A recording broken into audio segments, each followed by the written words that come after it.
So today's session is, well, actually, I was going to do some physical attribute trainings, but then I realized that because of COVID and we have players kind of not really active, maybe they're active, maybe not, we're not sure, but we're not training them right now.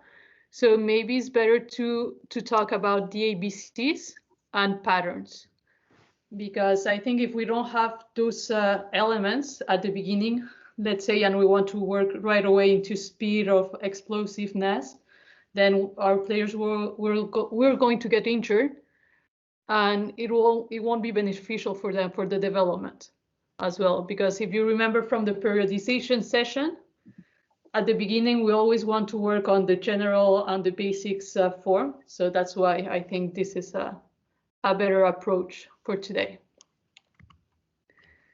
So first, we're going to talk about ABCs, then running mechanics, deceleration and landing, and then maybe if we have time, we'll do some breakout task groups, and then just have a scenario and just answer some questions based on that.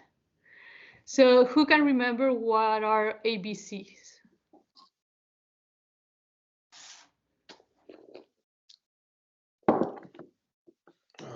You can either use your mic or just write on the chat, that's fine.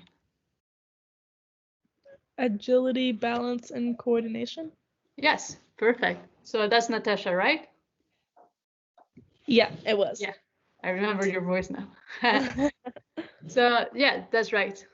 Agility, balance, and coordination. So first one, agility. So basically just a reminder is the ability to move quickly, precisely, and with ease.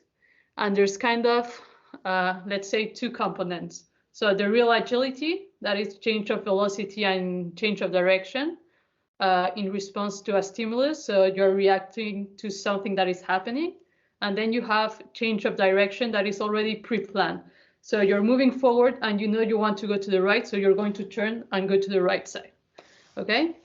So if you look at these three pictures I have here, they're soccer players. I hope you know them, at least the ones that have the ball. What can you see that is the same?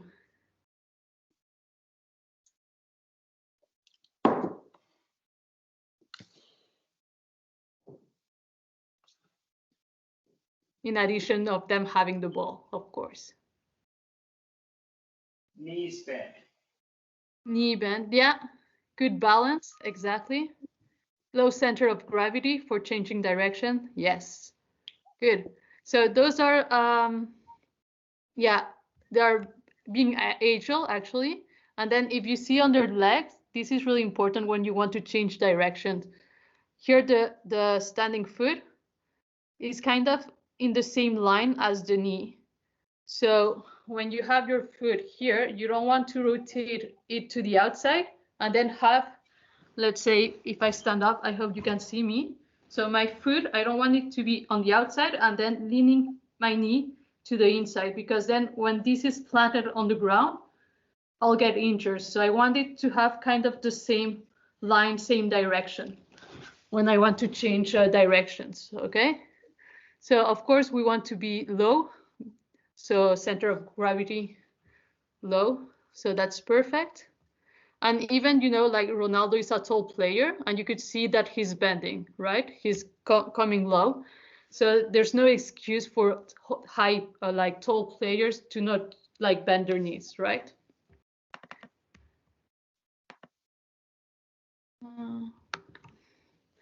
So some of the factors that we need to consider when we want to work on agility, we have the physical aspects, technical aspects, but also cognitive aspects, right? So on the physical ones, we're talking about strength. So we need to be able to move our body quite easily and efficiently, right?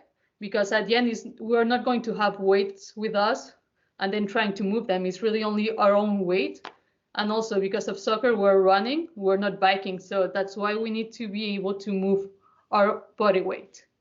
You also want to have strength in both sides of your leg. You don't want to have only a strong right foot, like muscle wise. You also want it to be on the left side, because all the forces that you're going to apply on the ground, it goes on one leg to like touch the ground, make that force, and then explode to switch your direction, right? If you have a weak left leg, then you're going to break and you'll see that there's a difference. And by that, saying that you want to work to have a strong right and strong leg, we're talking about balance, so symmetry. So it's the same idea, and it's also to transfer the forces that is going on. So if you know a little bit of physics, every force has a reaction. So when you step on the ground, then there will be a force that is coming up afterwards. You also want to work on power, right? To create that explosiveness, those acceleration, but also deceleration, right? So imagine you're driving a car or just biking, you're like really fast. If you don't know how to brake, what's going to happen? Well, you're probably going to crash or fall from your bike because you don't want to crash into something, right? So that's why deceleration is really important, and it's a topic that we're going to talk about. Your core, so your trunk, your abs should be strong as well, because that's what it's helping you maintain your position, your posture, your stability. Then on the technical side, I'm going to talk about that on the next slide. So cognitive elements. So you need to know the game. If you know the games, you can read the cues and you know how to react to them, right? If you don't know let's say the laws of the games or how the game is played, then it'll be really hard for a player to be agile, because they'll see someone coming and then they're not expecting them to move to the side, so they'll just wait for them to come to them, right? But in reality, that player will try to dig him out and then he's gone. So reading cues is important, and also by reading them, like I said, reacting to them. If you can anticipate and predict actions, that will help you a lot on your agility. As well, scanning. You need to be aware of what's happening around you, okay? How many times do we see players only looking at the ball when they receive it, instead of looking up and then turning their head, see what's going on behind them or around them, right? So I think for me, scanning is really important. And if maybe I'll have another presentation later, I'm not sure, just talking about that, because I did part of a study based on that for my university when I was studying, so I can give you lots of insights. Then patterns recognition, right? So if you can recognize a pattern, a player that you recognize they are always going on the left side because that's their strong foot, then you'll be more agile, let's say, when you're the attacker. When you're defending them and they go to the left side, you know you can already go there, because the chances are they might not go to the right side anymore because they're also used to go to the left side. So so when we talk about agility, we also talk about it's not only attacking, but also defending, right? So when you're defending, you need also to be agile to react to the situation. So just keep that in mind. So the technical aspects. So here's a fun infographic for that. So you could see here, first body, lean, and posture, right? So lots of things you already said, low center of gravity. So you see he's kind of leaning slightly forward. And his center of gravity is around, like low around here. Then the base support basically is his foot. It creates a base, kind of a, let's say, circle, right? But you need it to be outside of your center of mass. Because if you have your base, your 2 feet closer, then you're only going to generate vertical forces and you're not going to do horizontal forces, right? So that's why you want to have your base support outside of your center of mass. So you could see here his foot is slightly on the outside, but you need to keep in mind that you cannot go too much on the outside because then you're going to slip. So it's also about learning about your body. Your torso, it has to be rotating towards the direction you want to go. So I don't know how many of you do maybe snowboarding or surfing, or maybe also when you're skating and you want to turn. What's the first movement that you do? Is it your legs or is it your upper body? Just think about it.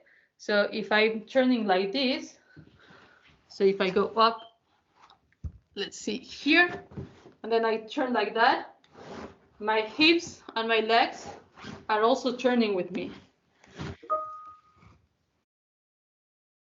Yeah, the upper body, exactly. You want to turn it and then the rest will follow.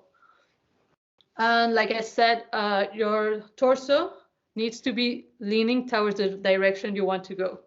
If you're leaning to the right and you want to go to the left, then it's kind of hard, right? Even just you can stand up and then just lean to the right and try to move to the left. It's hard. Try it the other way around. You lean to the left and then it's easier for you to step out. Foot placement. So not only to generate power, this is the same idea. Like I told you, if it's too inside, then you're only creating vertical forces. So you're only pushing up. So that's why you want it to be on the outside, just so you can actually create kind of an angle on your force. And then the last part is just your foot strike. When you're pressing, it has to be in line with your hips, just to avoid injuries, right? And you get more power as well when you do that. So, oh, you already saw that. So when do you think you need to train agility? In which part of your session?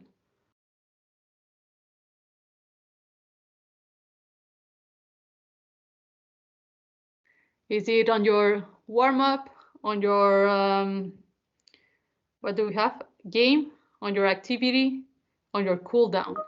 Warm-up. Yep, warm-up it is. So yes, of course, everything, most of all physical aspects, it's easier to train them during warm-up because you're getting the players ready for their session, right? If they do their session and then you train all the physical aspects, players will be tired and then you won't have those adaptations that you want to have because they're already tired from the session.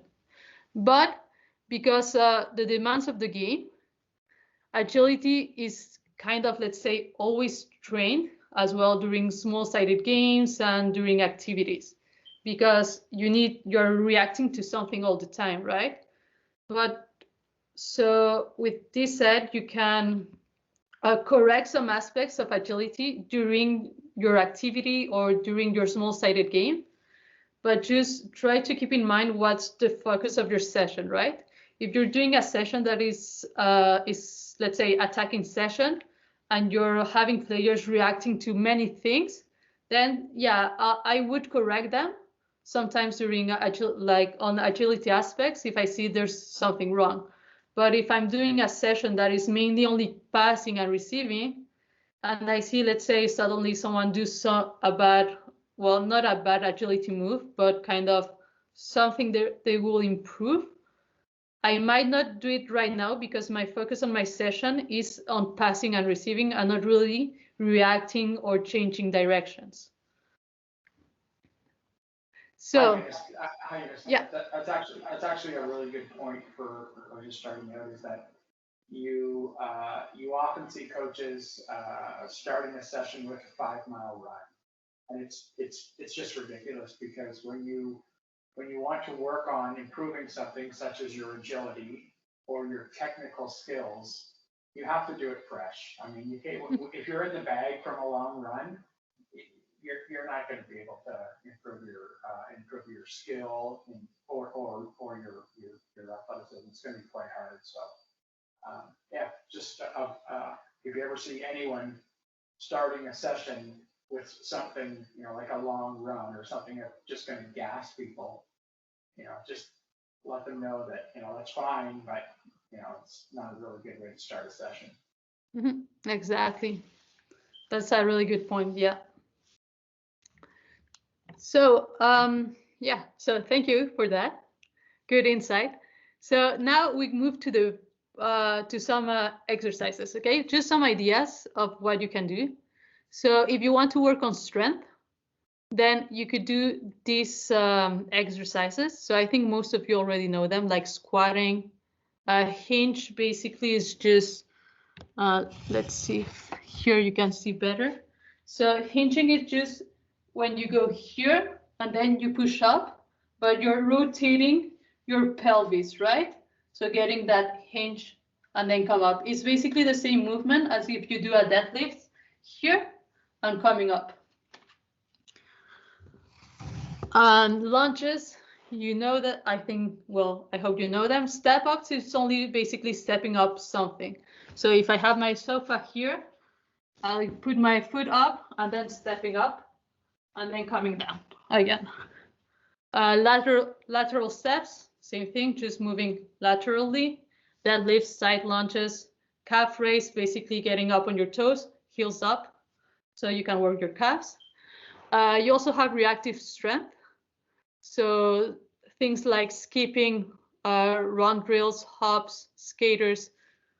Run drills, I have them on the video from the preseason on YouTube. So you can see some examples there. And the skaters is just, you know, when you're jumping from one side to the other. So if I move here, right, just jumping from one side and then going on the other side as if I'm going to do like speed skating. That's the idea. So force absorption, yeah, I'm not going to touch that right now because we'll see it later. You can also do lateral movements like shuffle, side steps. So here's some example. One example for you. So on how you could do this on your training, right? If you have many players. I want to remove the.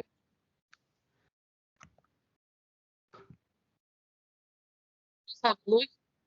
He's making them move laterally, but he's also directing them, telling them, okay, forward, back, left.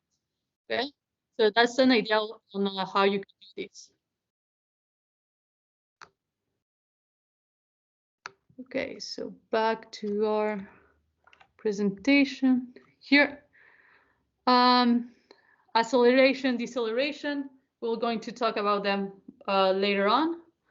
Running curves, right? So in soccer, we don't only run forward, right? If you want to be HL, you need to be able to kind of do S's running in different ways. You could also do a training doing figure eights. You put two cones and then they'll need to go from one side to the opposite side of the other cone and coming back. And they keep going and they do small steps when they're turning. Cuts, a good way to train that are just doing zigzags, 45 degrees angles normally, could work. And then reactive training. So like mirror shuffle with a partner. You can do something like as well, the coach, let's say, has two cones, right? And then players are running to him. There's one cone in the middle. They need kind of to get to that cone. And then the coach will show one cone, one color, and they'll need to move to that side.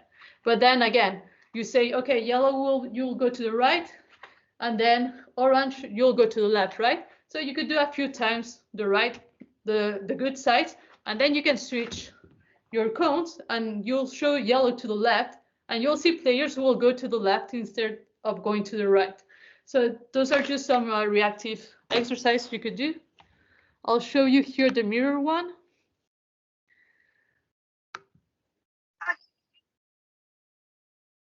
So if you see them, they're really active. The other one not so dynamic, let's say.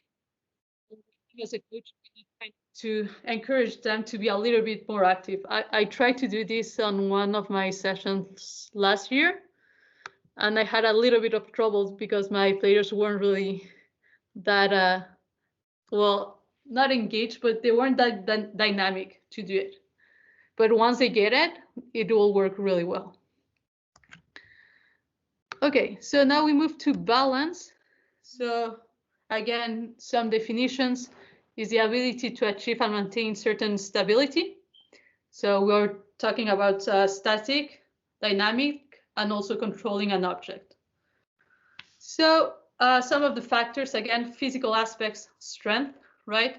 If we manage to contract our muscles correctly, we're going to stay stable, and we can also counterbalance. Let's say if I'm on one foot and I'm leaning, kind of going to the right side, I can kind of contract some of my muscles to come back straight up. Okay. You want to work stable and unstable conditions. So on unstable condition, I'm talking more about a little bit of chaos, having some, let's say, sounds or something that makes chaos to the players, right? Then as well, you want to work both feet, one foot up, one leg, two legs, okay? Just working both sides, uni and bilateral. Strength. Again, core, really important. Without our core, we're always like leaning forward. We have a bad posture, so we're working on our core as well. And then we also have proprioceptions. So proprioception is basically the ability of being aware where your body is in the space, right? So I know my nose is here. If I close my eyes, I'll feel my face, and then I'll say, okay, here's my nose. So it's knowing where your body is on the whole space. So awareness. So here, you want to basically, again, train it during the warm-up. So here are just some ideas, but of course, we don't have BOSUs. So another way you could do this is, for example, you have players here doing like quick feet, high knees, and then they stop one foot. As you can see, I have trouble controlling my balance, and then they'll receive the pass and send it back. And they keep going, and then they switch, try to keep their balance first, and then they do their passing. So that's one example of the exercise.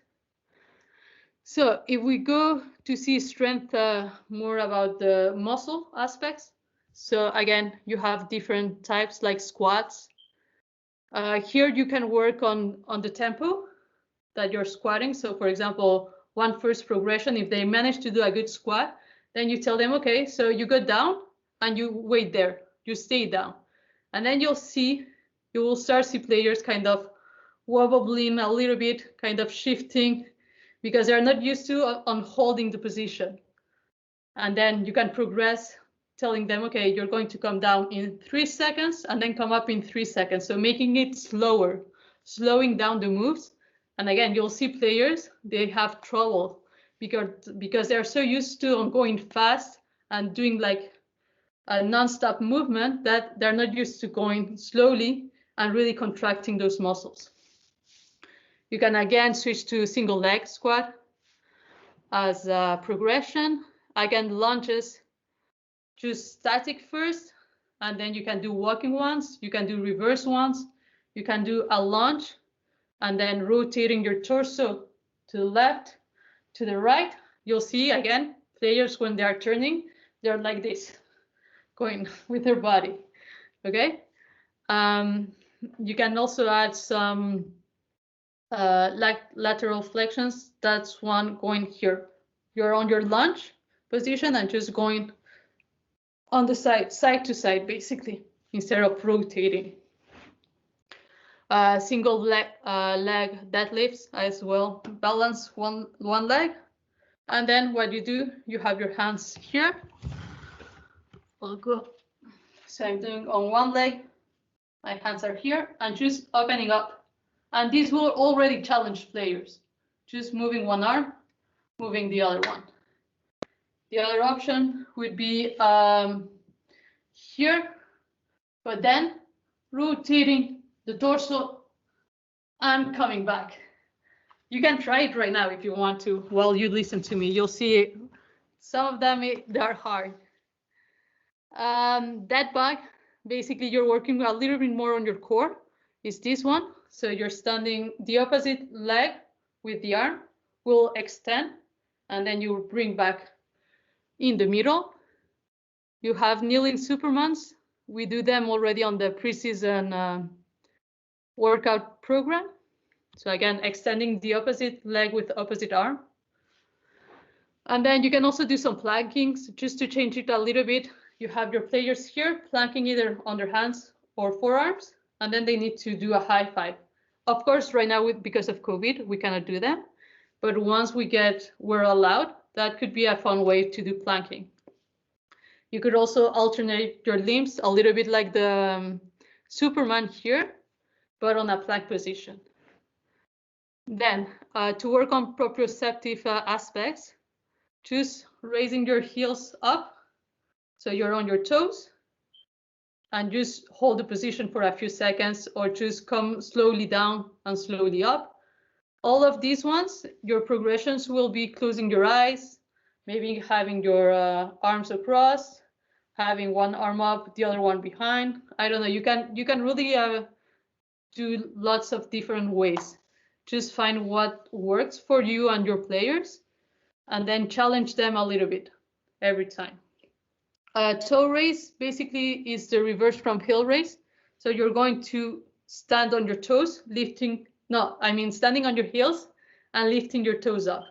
So most of the time, everyone will lean back, right? And then we're going to fall. So we need to learn to slightly lean forward so we can keep our posture and balance. Marching, just normal marching, moving the arms as well, coordination a little bit. Standing on one foot.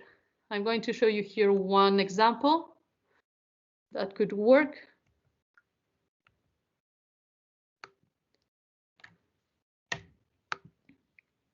So here, right, they're bringing their leg up, and then they're slightly rotating, and it will challenge your players this way.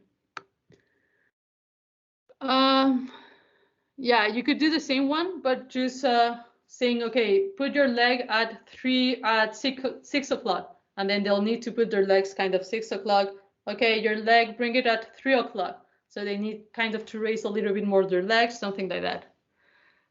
Heel to toe line walks would be something like in these pictures. Picture here, you see we have the lines on the field, so we can use them. So just walking, making sure you put your toes and then heel, and then one foot in front of the other one, just going like that. You can challenge them by, again, trying to do a few times, eyes closed, maybe doing reverse, turning around when they are on the line. So if I'm going here on the line like this, then I'll challenge them to turn when they are doing it. Okay, so you could put some markers on the floor, on the ground, and then once they're past that cone, that specific cone, they need to do another type of movement, like turning around, like I told you, going reverse. You decide, you're the coach basically. Jumping and hops as well will work on their balance, but I don't mean going like continually jumping. It's more like jumping and then you stop and you try to keep your balance once you stop. You could do, maybe once they're good at it, have them do 2-3 jumps, and then you give a signal, okay, stop, and then you'll see how they react to it. And so that's it for balance. If we move to coordination, so again, definition, ability to perform a movement in the right order at the right time. So again, the factors here, we have physical factors, which are activating the muscles in the right sequence, and also our movement patterns. Cognitively, we have, we can talk about, this is more about synchronization, a little bit more. When you see the ball is coming, and then you're timing that ball, either to head it, to pass it, to catch it if you're a goalkeeper, okay? And also rhythm and tempo. So what type of activities or actions do you need to have a good coordination in soccer?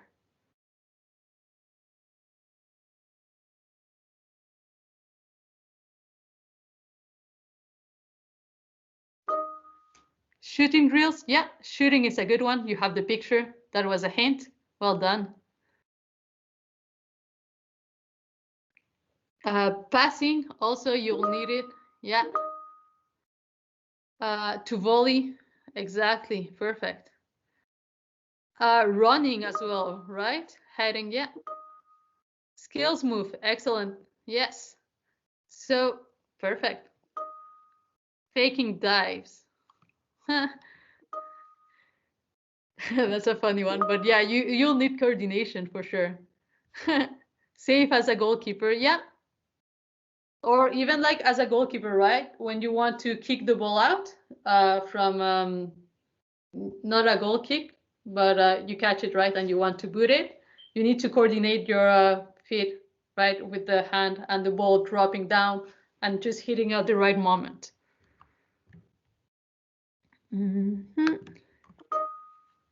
Juggling, yes, that's right. So simple coordination aspects. So we have A walks, A skips, and B skips. So I'll show you here a small video on that. So these are lots, you can also see lots of technique here that you can work on with your players, right? So bringing that foot up, your foot is not pointing down, it's more inclined up. So the B walk is kind of similar, you're going to see, but now instead of bringing that leg up, he's going to push it slightly forward and then bring it back. Kind of like kicking a little bit.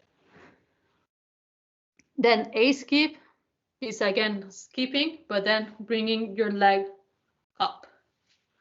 And look at the technique, because it's really important that when you see players with a wrong technique, that you can correct them.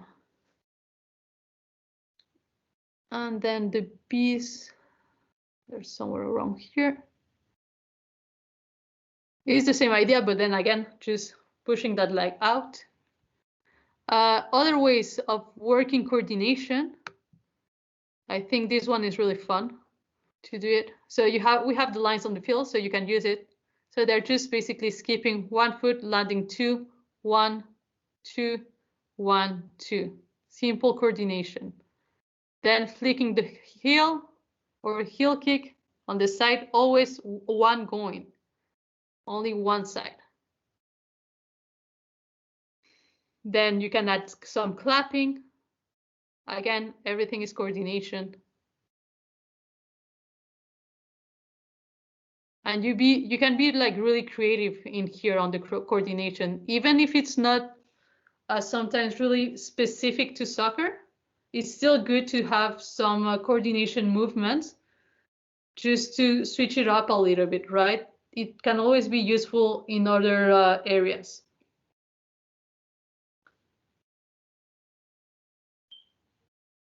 Perfect. Then here I have other examples that you could use, especially with skipping. So this is also kind of a coordination in some way and rhythm. Hopefully, yeah, this is really short. Okay, so exercise like this, you can use them for sure.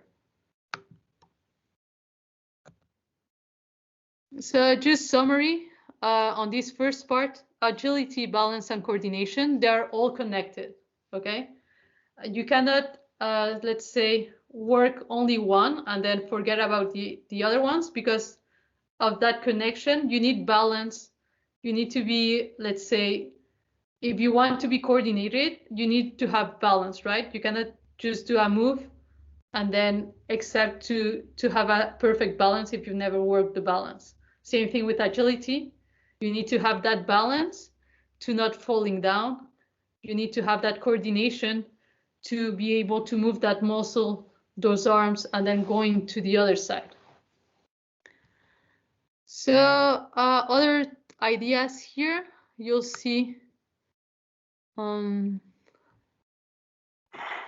here again some coordination patterns. Like I told you, you can turn around like this it works really well on them. You'll see this one, he's really dynamic, really intense. Go to the next one.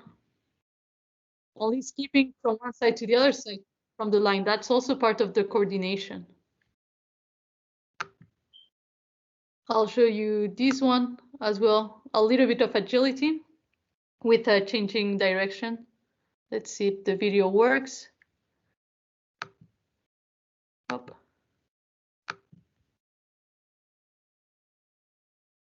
It goes to slow-mo. Basically here, he's not really efficient turning, but you'll see he's really good at catching.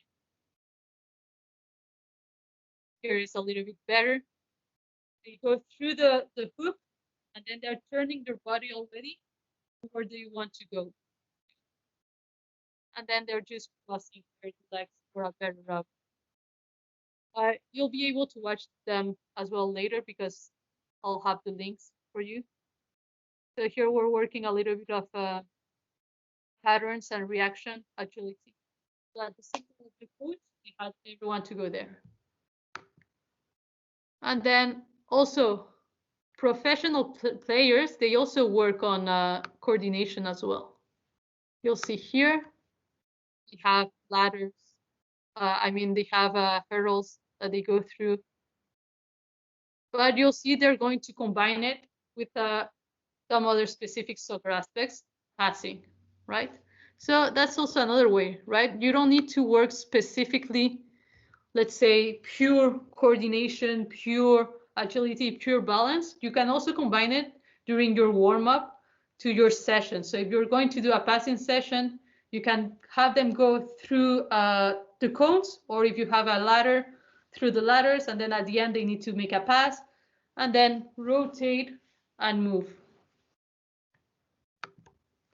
So running mechanics. Why it is important? Because it can reduce injury risks, running economy, so you can maintain that sub-maximal, let's say, velocity for longer and more steady. And also, you also can improve your ability to do speed movements, high quality. So here you have some runners. Look at the technique here, just hip, knee, ankle, they're extended. If you see, it's not completely on the toes. It's kind of the ball of their foot. I would like to say a little bit midfoot, but that's more on your landing instead of when you're taking off. And here, the upper leg, you'll see angles. So this foot actually, for both of them, I would like, they're slightly down. I'll have them a little bit more up if they're already in the phase that they're going to push off. Of course, when you're coming down, that's when you slightly bring your toes, your toes down so you can contact the floor, okay? The ground. Then if you look at that soccer player, so here is Haaland. Well, it's basically kind of the same technique, only that he's rotating his torso because he's looking right now at the ball, at the pass that is going to arrive, right? But if you see, there's kind of some extension here on the back leg, front leg, you have your angles and arm movements. So there's four key elements when we want to work on running mechanics. So first is the posture. So you want to produce force from the ground. So you want to hit the ground, but you also want to have the minimum contact time on the ground. So as soon as you hit it, you want to go. You don't want to hit, touch the ground, strike it, wait, and then lift up your leg, okay? Because then you're losing that kind of elasticity movement, that spring movement when you touch it and you go. Positioning, like I told you, the ankle here. Dorsiflex basically is just having your toes up, okay? Your shin here, you could see is not completely, what they mean about perpendicular is here in this position. You don't want to have it on a diagonal angle, okay? When you run, you want to have always kind of 90 degrees all the time. And then your contact on the ground, you want to be on the midfoot. We tend to say always to our players, and I also do that and did that, so I hope to change it now. I tell them to be on their toes. So if we tell them to be on their toes, is not a correct cue for them, because then they'll be always here and they won't have that, let's say, motion, range motion to go down and then go up again. So we want mainly to hit the midfoot as well. You get more force. If you're only on your toes, how much surface you have then to touch the ground? Really little, right? But if you're using, let's say here, midfoot, you have more impact on the ground, more force generating, and then force explosiveness. Placement, when you're running, you want to strike the floor, the ground, underneath your hip. You don't want to strike it here in front, nor too back, okay? Because then you're just going to go straight. Well, you want kind of here, because as you create, let's say, vertical, you're creating vertical force from that strike, but your leg behind is already creating the horizontal, so that's why you can move. Also here, this back leg, when you want to, the running mechanic, at least for acceleration, is like a piston, right? You hit and you push, hit and push, hit and push. And then when you want to work on top speed, you'll see more like a cycle. The leg is going up kind of in a movement, cycling movement. So we need to make sure to make the difference. When we want to start running, is more piston, touch, and explode directly back up instead of doing a cycle. And then patterns is basically having a good tempo, rhythm, and coordination. So again, different exercise to work on running mechanics. So we have, we already saw the A walk, the A skip, B skip, then bounding.